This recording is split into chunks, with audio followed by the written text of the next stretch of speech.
بسم اللہ الرحمن الرحیم۔ جب دنیا آدمی کی طرف متوجہ ہوتی ہے تو اوروں کی خوبیاں اسے دے دیتی ہے، اور جب اس کی طرف سے روگردانی کرتی ہے تو اس کے اپنے اوصاف بھی اس سے چھین لیتی ہے۔ زیادہ قرض ایک مخلص انسان کو جھوٹا بنا دیتا ہے اور ایک باعزت انسان کو قصوروار بنا دیتا ہے۔ کسی شخص کی ذلت پر خوشی نہ بناؤ، کیونکہ تم نہیں جانتے اس زندگی میں تمہارے لیے کیا مقدر ہے۔ اپنے گھر کی باتیں باہر کے لوگوں کو نہ بتاؤ، تمہاری غیر موجودگی میں لوگ تمہارا مذاق اڑائیں گے۔ نصیحت ایک سچائی ہے اور خوشامد ایک بدترین دھوکہ۔ تعجب ہے اس شخص پر جو خود تو یہ چاہتا ہے کہ لوگ اسے پسند کریں، مگر اعمال ایسے کرتا ہے کہ لوگ اسے نفرت کریں۔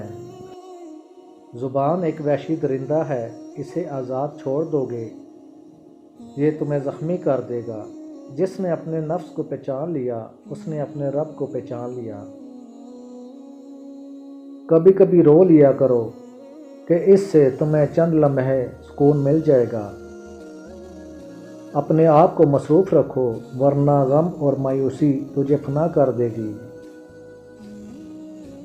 منزل اسے ملتی ہے جو کوشش کرتا ہے، لیکن ضروری نہیں کہ ہر کوشش کرنے والے کو منزل مل جائے۔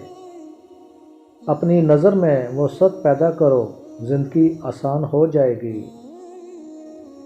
اپنی گفتگو کو کم کرو، اس لیے کہ زیادہ خرابیاں زیادہ بولنے سے ہی پیدا ہوتی ہیں۔ اہل علم کی مجلس میں خاموشی سے بیٹھو اور خلوص دل سے ان کی گفتگو سنو۔ جو باتیں دل میں ہوتی ہیں وہ کبھی نہ کبھی زبان پر ضرور آ جاتی ہیں۔ زیادہ نہ ہنسو، زیادہ ہنسنے سے دل مردہ ہو جاتا ہے۔